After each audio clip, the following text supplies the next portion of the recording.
use the notepod in PLs and GLs. I tend to categorize them and I color code the categories by lesson objectives.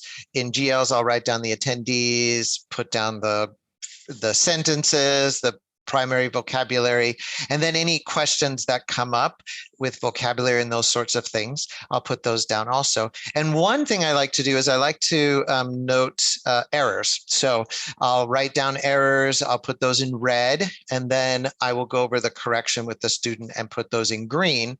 So the student has those for future reference. And I have found, I've gotten some feedback in GLs that students actually want more correction.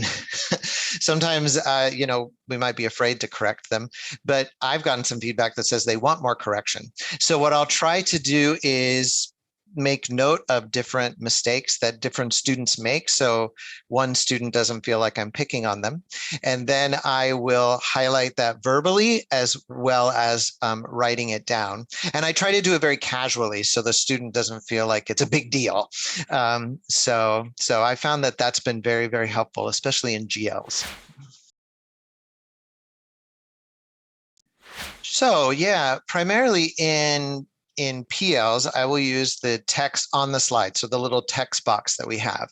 And if I hear a student repeating something, maybe an error in pronunciation especially, I will write down what I hear the student say and then what they want to say. And I will point that out right on the slide, and I'll be like, well, this is what I hear you saying, but this is actually what you want to say.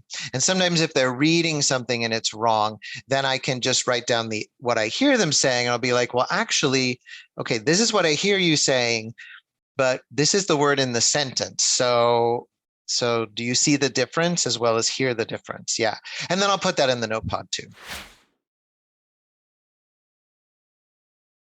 Yeah, so if the student is having trouble, seeing something on the slide, or I'm having trouble getting their attention to a particular sentence or a particular picture or something, I'll bring up the green arrow and drag that around the slide, and then they'll be able.